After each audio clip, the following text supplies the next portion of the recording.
So, chapter 25, titled Two Cases of Job Hunting Ethics. It was a pretty long chapter, so I'm just going to run through it real quick. It was based on two recent college grad students, Emily and Josh. So, basically, Emily's situation, she got a job offer in Boston, which was a completely different area for her, far away from her hometown, and it was more so targeted towards sales. And she wanted to be a part of a company that targeted advertising. But she took the job offer anyways. And the whole time throughout her process of, getting the paperwork signed and getting ready to move, she was feeling very uneasy about it. And then she got an offer from an actual agency, advertising agency company that was in her hometown where she would feel more comfortable, and the vibe was what she was going for, a more funky, fun vibe compared to like the more serious, structured vibe of the job position in Boston that she was going to take. So she was basically, kind of stuck in the decision between the two, like which one should she take.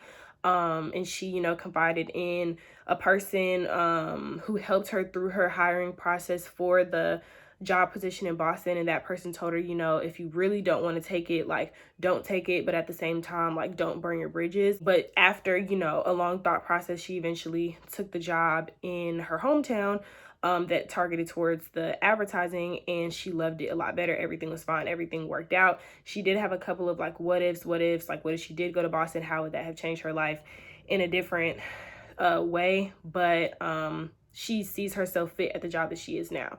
So that's Emily. Now, Josh's situation, he was more of like a laid back, chill kind of guy, fresh out of school, like not really, tripping about a lot. Like he was cool with like basically job hopping in a sense. So he got signed to an intermedia ad, I believe is the first job that he got signed to, company. And he claimed in the book that it was cool, it was fine.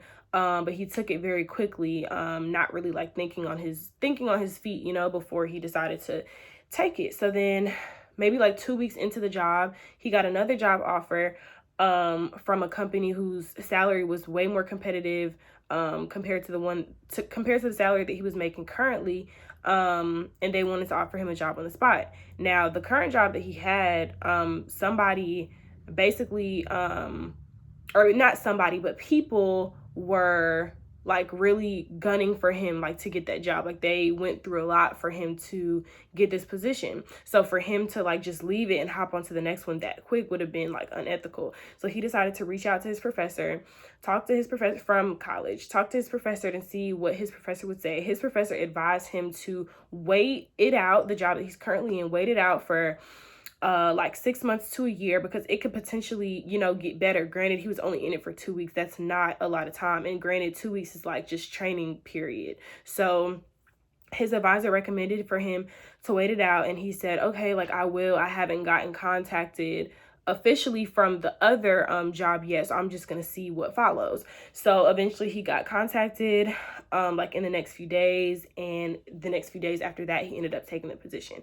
and he regretted it, versus Emily, who actually did, took the right position and she didn't regret it.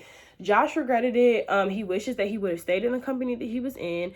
And if not that, he wishes that he would have told the current company that he was in to told them like ahead of time that he was changing positions, because what happened was when he was leaving his current job to go to the next one, he burned that bridge, and that employer was not happy that he was going to another employer without giving his current employer like a good enough time frame to let them know, compared to Emily, who before she even moved to Boston and take the job physically, that person, they completely understood. They were like, I understand that the job offer will still be here for like an extra week if you decide to change your mind. That's the difference between the both of them. And granted, their personalities did have a lot to do with the situation that happened for the both of them. Josh was more like laid back, chill, reserved, not really, kind of like didn't really give a care in the world almost. Emily, she was like very persistent. She has like a plan, like everything planned out, hardworking. What I took out of both of those situations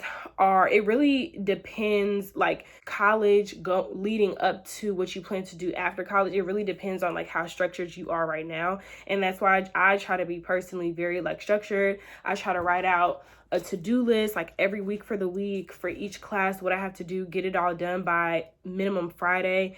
You know, so I feel like how you are and like how organized you are definitely depends on like the relationships that you make with other people, how those relationships go, how you converse with other people, the positions that you'll get in life, things like that. And one way that I become more ethical this week,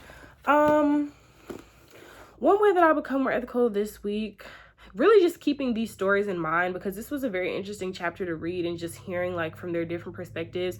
One point that Josh made was not rushing into a job that just pays more just because you're a recent grad and you want to have those benefits. That's one thing I won't do. I'm already the person to think very strategically and just like wait it out and see and like wait for signs and, you know, pray and ask God for like discernment before I make a decision. So that's just one way that I become more ethical this week, is just keeping these stories in mind for whenever my time does come, and even just, you know, having that good spirit of discernment from now.